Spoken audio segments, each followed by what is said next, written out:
And welcome back everybody here to week 5, day 3 of the Tencent LPL Summer here. Game 3 is coming up very soon, or it's right in your screens here as YG Young Glory take on Energy Pacemaker Hong Kong. My name is Pastry Time.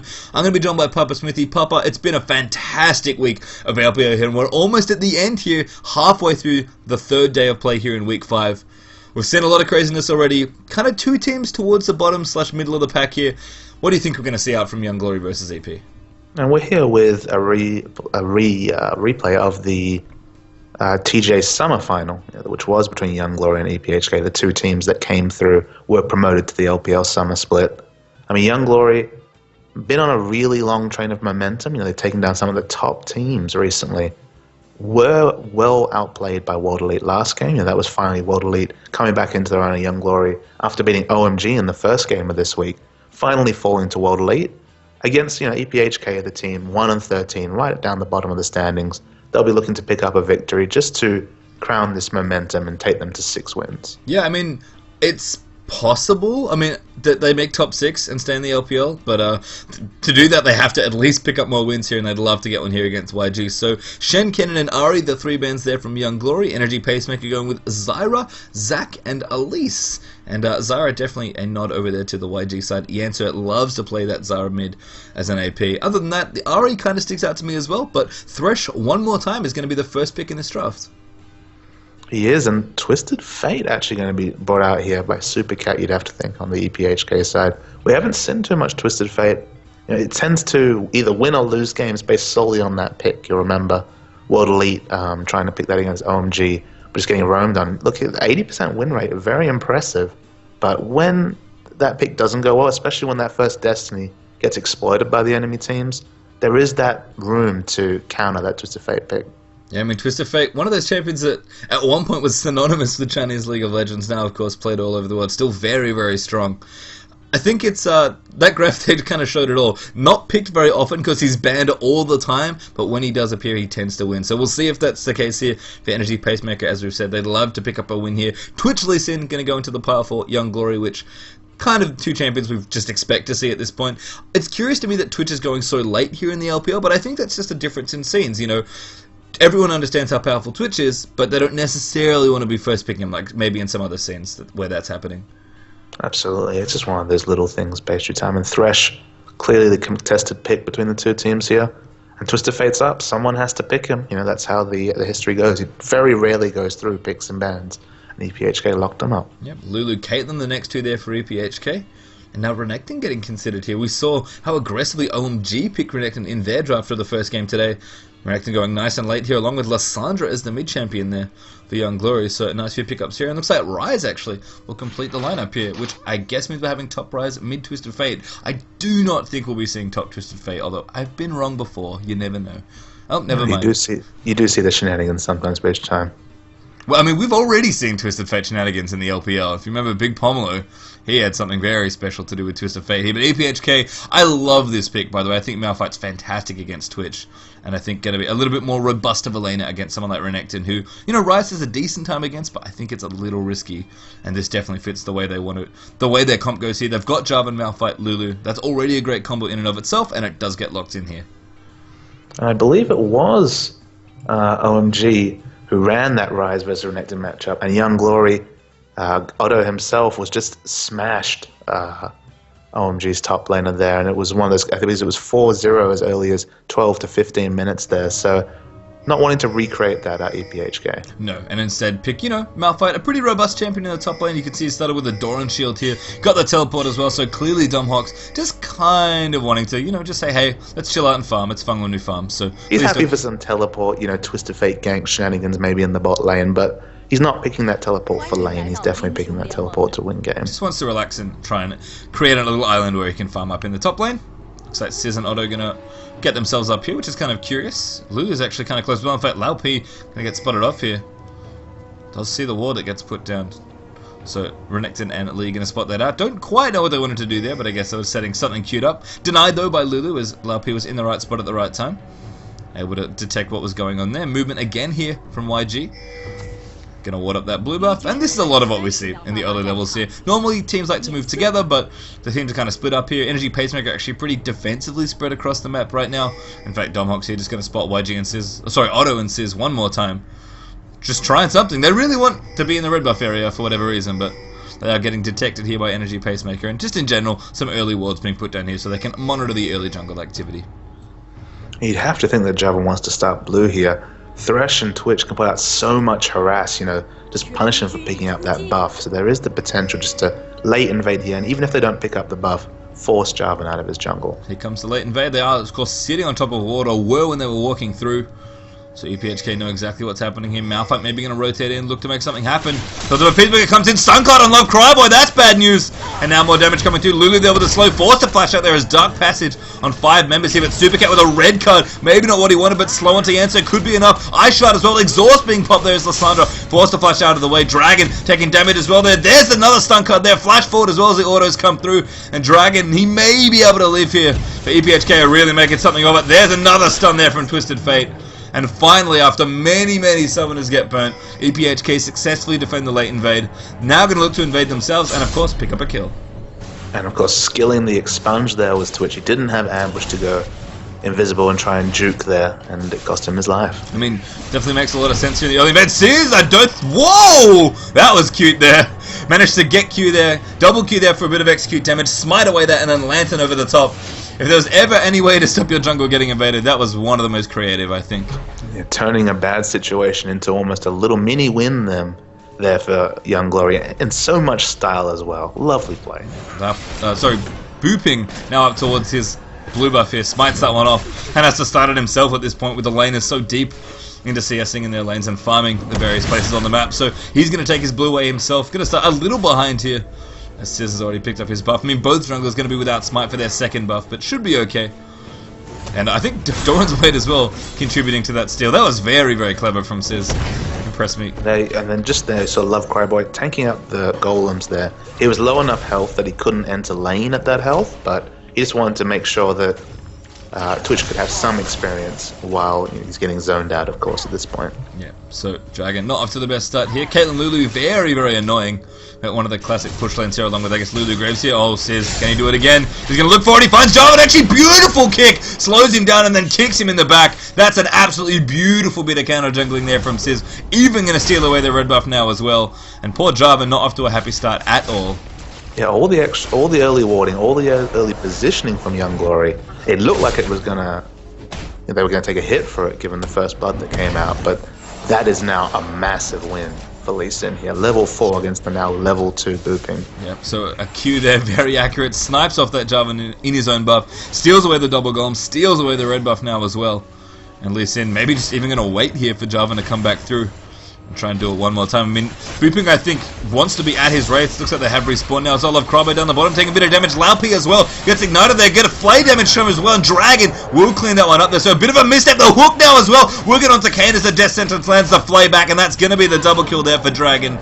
I guess Love Cryboy must be short of MVP points based your time. Because between the original Dark Passage and that play there, just wonderfully on form as Thresh in this game. Even sacrificing a little bit of his own time there to get the double golems down as well. He is doing everything he can to keep Dragon in this game, and he's done admirably here. That Twitch already 2-1-0 after getting first blooded. There is no better way to bounce back from getting first blooded than picking up 2 sweet kills in your own lane.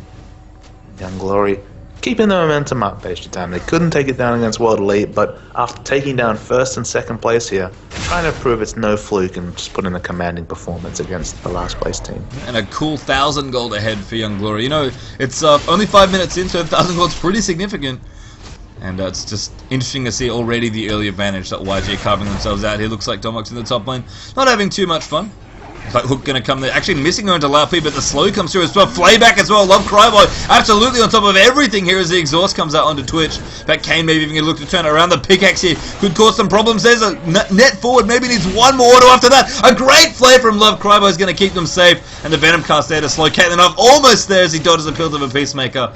And that was beautiful play there to make sure Young Glory got out of that. That potentially could have completely thrown away the advantage they just built themselves. Running out of Thresh superlatives, aren't we, Pastry? We really are. I had an awful pun, but you move in there as Yancer now in the mid lane. Sizz just missing that Ring of Frost a little late there, as Supercat has already dodged the majority of the Lee Sin damage here, continuing to farm on Twisted Fate. But really, I love Cryboy in that bottom lane, making things happen there. Energy Pacemaker Hong Kong, despite having a very strong, aggressive, early game focused bottom lane, they are ahead on CS quite significantly between the two ADs, so certainly a win there coming through as Advanced. Smell a turret dive up top each time, but maybe just some proxying coming out from Renekton. Certainly Otto is hanging out there in the top between the two turrets. Jarvan actually near the own turret, they're covering the lane as Domhox moves back in. They could maybe bait the 2v2 and he'd probably feel quite confident about it. The double recall actually level 6 for both of them as well. It looks like Domhox not going to take the bait. Jarvan gonna... Oh, never mind, they wait. They know he's there. They're going to go in for the dive there. That ultimate's activated. The stun coming through as well. Twisted Fate's even here in the top on the hill defended. And the kickback beautifully played there as Otto picks up booping. The dive continues there as Twisted Fate's forced to flash away. Sizz a little too low here. And there's the flash auto. It's like a great ult from Malphite there as well to clean up the double kill. I mean, good work there from YG to pick up a kill in the 3v2 as Twisted Fate came in, but a little too aggressive with that dive, gets them both picked off as a result, and 2 for 1 is the overall trade. And you know, if you're Young Glory there, you'll say, oh, we were so close, but just not factoring in Twisted Fate there. Turned off a very safe skirmish win into, you know, a 1v2 trade. Now Domhox's going to push in here, get a little bit of breathing room in the top lane. He is slightly behind in CS. The Lantern will get Dragon out of there as he just harasses out onto Kayn.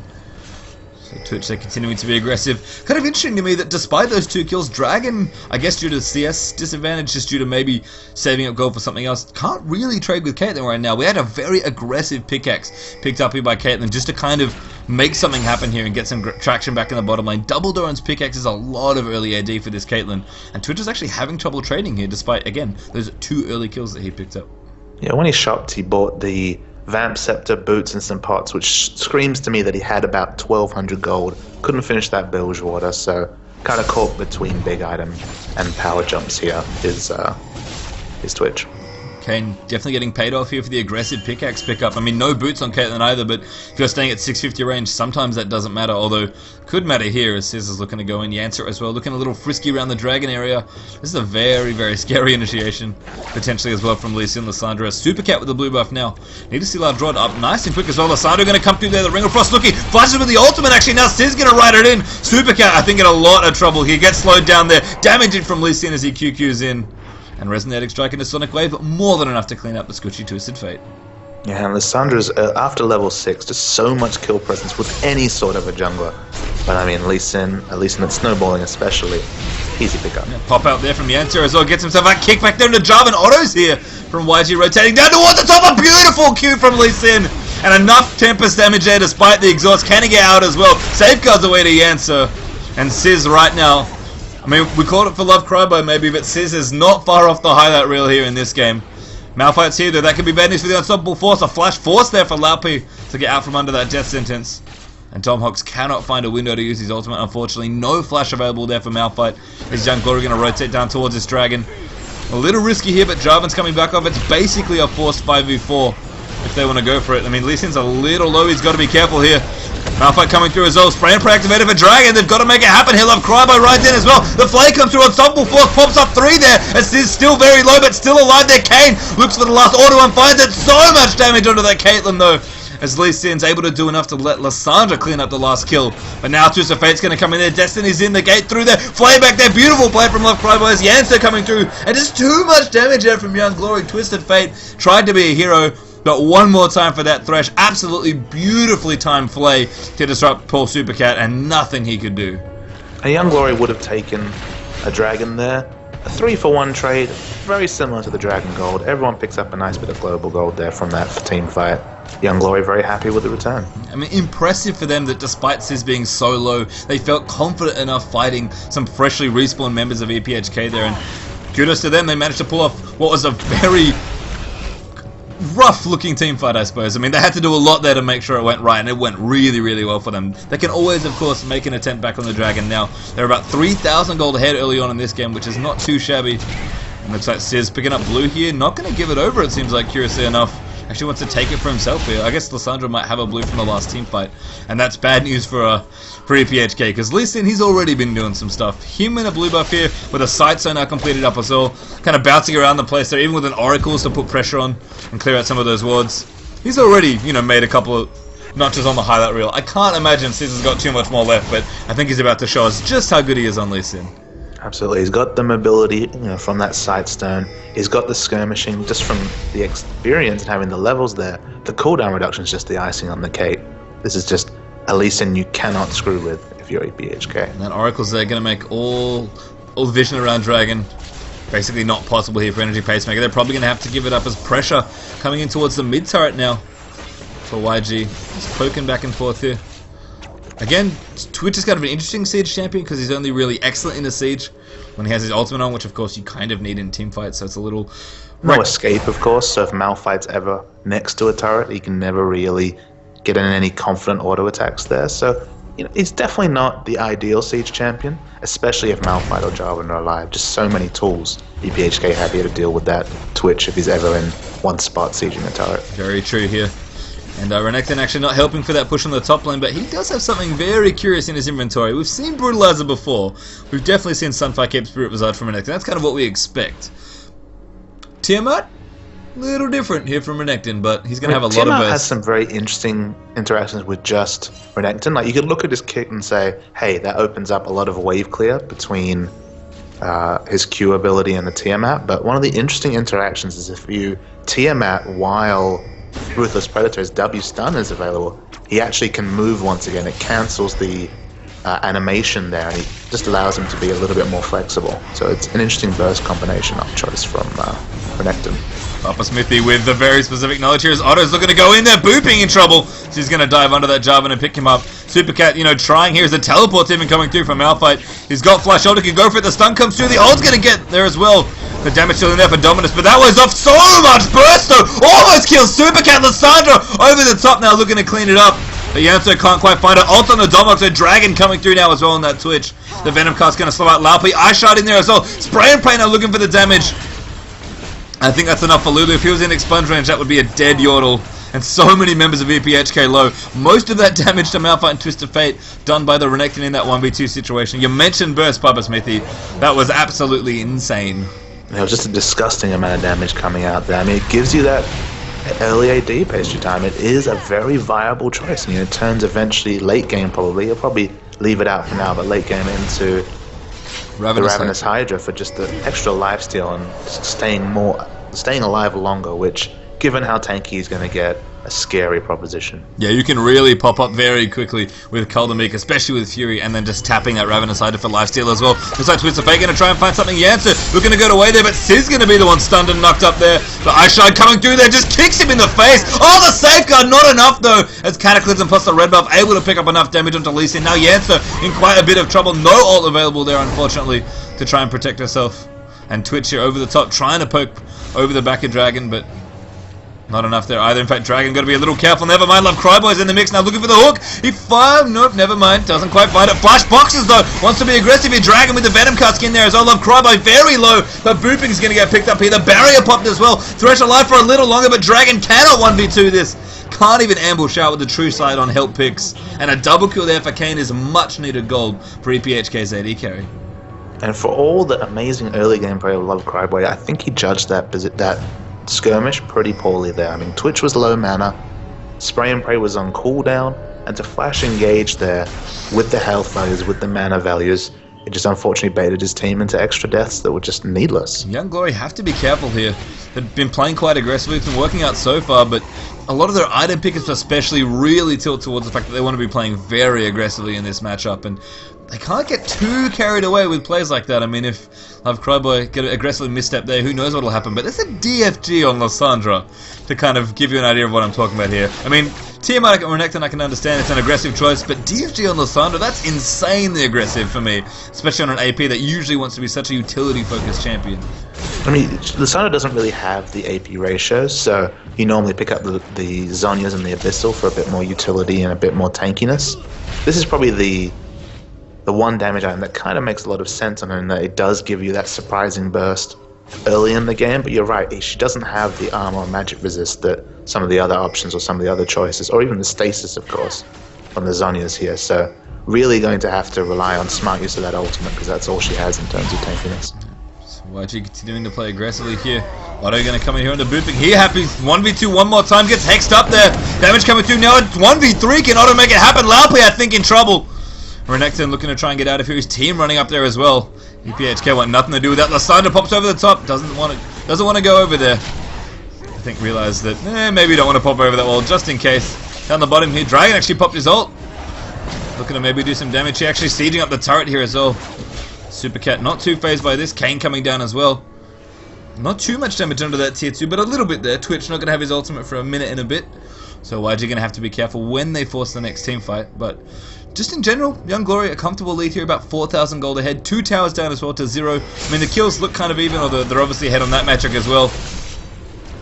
I don't know, it's interesting here. I think Young Glory, I'd say, is a team that's a little newer here in the LPL, could be a sort of team that maybe get a little too aggressive when they're ahead, and they have to be careful not to really overstay their welcome here and give too much back to EPHK.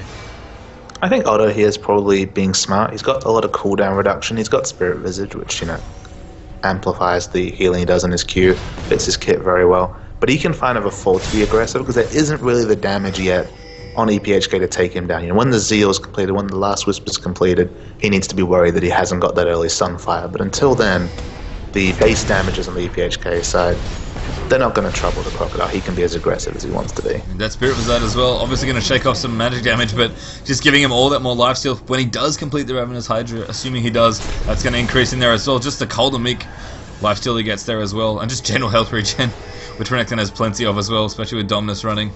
It's pretty hard to kill Crocodile. Once we do see Randy and Sunfire Cave, that will get completed up eventually. Can't imagine he's going to go any more damage items at this point. Probably wants some sort of chain vest item. Probably with a giant spell in there as well. I mean, YG doing the smart thing here. Not overcommitting to tower dives, just aggressively pushing through the map, clearing out wards where they can. And just trying to do whatever they can. They know Malphite's ultimate's down as well. They must, with Dragon being that aggressive. And that's very well timed there as well. It's actually about to come back up here for Domox. And Energy Pacemaker, all they can really do, just kind of chill and hope YG make a mistake at this point. I mean, they've got Caitlyn, but they're not really in a position to try and get some map control and really start a siege. And the lucky thing for them also is that if you look at the minions on the mini-map here, the minions aren't pushing against them. The minions are actually in a good spot for them, so they're happy to wait here and just pick up some gold on their carries. Hook going to come through there, but missed there for Love Cryboy. A lot of members of Young Glory just off to the bottom side of the tower there, just hanging out, trying to see if they can get a pick off here, but I think Young Glory realized the pressure on that tower is kind of worn off here. We'll try some of the other lanes, maybe push them down. Otto going to stay up in the top lane, keep pushing for himself here. I mean, Domox can't really defend. Hook on the blue buff now coming through as well. Lantern supposed to be ridden in that answer, but it doesn't quite happen, but we'll donate the blue over regardless. So Lysandra going to pop over, pick that one up. And Dragon, I think, is back up as well. Young Glory, if they want to kind of keep the global gold going here, they could go for that Dragon. Dragon himself cleaning up minions down towards the bottom lane, as you noted, was pushing in.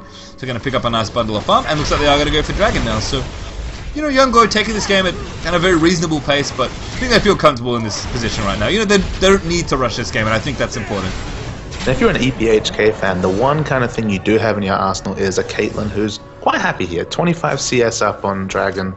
Has the Infinity Edge and the Zeal, in a team that's really been, in the situation she's in, she's very healthy. So if they ever overdive here to Young Glory, and Caitlyn can just sit at the back and free order, they could definitely turn an engagement with the strength of that Caitlyn. Although, so they're going to go in, and Kane immediately gets frozen tombed up there. Sizz looking for it as well, but a 2v3 started there with some ults for Young Glory. There's Cataclysm in as well. The Lantern available for Sizz. He actually goes forward though. He wants to try and get the kill there and takes way too much damage as Malphite's going to clean that one up. Desperately wanted to kill Booping, had the option to get out there and did not take it here. Otto in the meanwhile taking the top tower, so there's a win, taking a lot of damage as a result.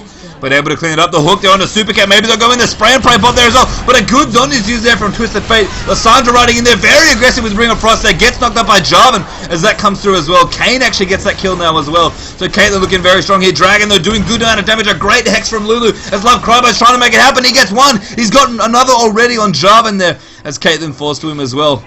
And they don't want to fight. He actually hooks up there. Laopi could be in trouble as well. Renekton now rotating, just buying time here as Love Cryboy for Otto to come in. They're going to ride it in there. I think that's going to be a very, very dead Lulu. The flay back there, the Dark Passage in, and an easy stun there for Renekton to pick up 1 kill for himself.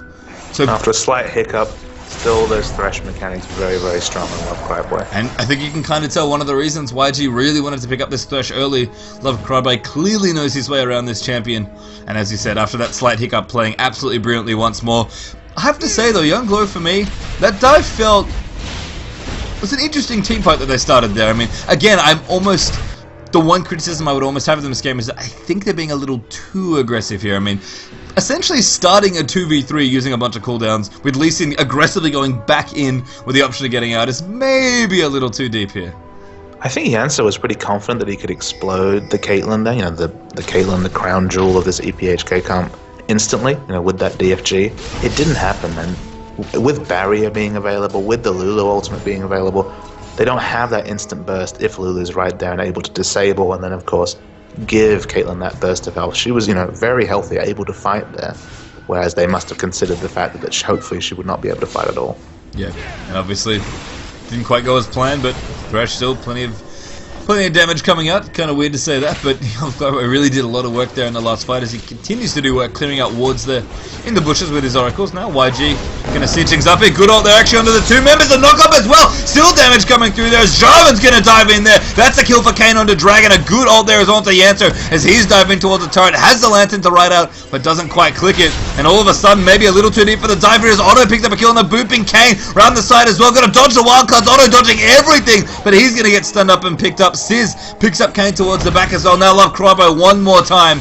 Can they do it here? It's 2v3 for YG as the Lantern's going to ride Lee Sin up. But this is a very mobile, very scary comp potentially. Lee Sin, he wants to follow up these Qs, but he's so low on energy. And this, of course, is still 3.9 page Now Pete rides in the damage! Oh, wants to kick him in. The red buff, not quite enough. The Lantern coming through, rides out again. Safeguard through as well. Now Love Cryboy's going back in as he's hooked up on the Domox. The box just nailing Malphite there. And a Q from Lee Sin. He needs to be back in range. I think he's out of energy, though. Despite a 2v3, YG looking very confident there with Lee Sin Thresh. And that mobility is just absolutely absurd. And no mana available on Twisted Fate. If that was 3.10, which we're actually a bit surprised the 3.10 hasn't been enabled by week 5, day 3 here, that engagement would have gone totally differently because you saw Twisted Fate was able to zone there for much longer there because of course the gold card being able to stay locked in for that 8 seconds. When it moves to 4 after the patch, those sort of engagements wouldn't be able to happen just because Lee Sin would have that bigger window with gold card being down. Yeah, and even despite that, Sizz doing a nice job there once again. I mean, really, if you're going to look at any 2 people in this game for Young Glory and say, hey, who was the MVPs of this game? It's got to be the Mobility Brothers here in Lee Sin and Thresh. They played absolutely fantastically here in this one, and a big reason why Young Glory have a pretty comfortable gold lead here, of about 7,000 gold. 4-1 in turrets, nice as well. I mean, this game not out of reach for EPHK, but... We saw the visual demonstration of Twitch trying to siege down turrets there. Malphite just said, thank you very much, ulted him down, and he died instantly. Yeah, and Caitlyn's damage as well. Kane really could lay it on there with Zeal plus Infinity Edge. With Last Whisper, you have to think the next item there coming through with that pickup. Second pickaxe picked up. I mean, Speaking of Last Whisper, you see, when we see those Twitch picks, we always see Blade of the Ruin King, then we see a mix of Infinity Edge or Phantom Dancer. But looking at who he's against here, a Malphite who's always going to have a lot of armor, is of course stacking armor, is Domox here, against a Zhonya's Rush Twisted Fate. I do like that adaptation to rush the Last Whisper second. Yeah, absolutely here. Looks like Dragon going to rotate down towards the bottom lane. Pick up some farm for himself here. YG continuing to be aggressive here, but they really haven't found a window to really hammer this game home. They've got a good lead, but it's something we do say about inexperienced teams every now and then. A Young Glory certainly no slouch of a team, but certainly less experienced than some of the other teams here in the LPL. Well, they don't have any sieging phase time. They only really have team fights, so this is where their comp breaks down a bit. They want to fight, but they haven't really established something they can fight for that isn't under a turret. That's a good point. I mean, Otto's been looking to dive. He's dived very well when he's got a chance to. Sizz as well. Happy to be aggressive. In fact, all of the YG champions can aggressively initiate. Even Twitch, with that ambush, can potentially get in there and make some plays happen. There's a Malphite Otto coming through. Looks like around the back there, Lysandra's going in so much damage as Otto and Lysandra just blow everybody up in the back. The kick out there as well. Sizz gets Jarvan off Dragon there. And now that's Laufey. He's going to be the 4th kill here of this one as Malphite has somehow gotten out of the way. Renekton with a triple kill in and amongst that team fight. And I mean, a good timing there on the Malphite ultimate to try and make it happen, but that was beautiful movement from Yancer around the back there. Absolutely magic. Yeah, and Yansa won them the fight, because if you saw there, they went for the combination of the Malphite ulti into the Lulu ultimate. The Lulu ultimate was used aggressively there. Unbeknownst to Lao P, of course, both the carries were instantly exploded because of Yansa's flank maneuver. And he said, Young Glory, they had to dive, and dive they did. Very, very strong play there. Now looking towards the top tower as well. I mean, Domhawk's going to defend it off where he can. In fact, Yansa got to be a little careful. Ace in the whole wheel chase. Ooh, not blocked. But not enough there. In fact, Malphite's still looking. Maybe can get something going. The wildcard's very close, and there's the flash ground slam. Domhawks collects a kill. I mean, Otto here, I doubt he's going to die. He's got slice and dice. He's got plenty of health. Can aggro those golems there with the Sunfire Cape, but he should be out in short order. Though the rest of the team getting in there, very cute to walk back a little just to be able to slice on a Malphite so he can dice a little further away. But again, the rest of Energy Pacemaker is still here chasing him down. If Otto can get out of this one, he may just be Houdini. All 5 now here as well. And that's going to be the kill there. Kane picks it up.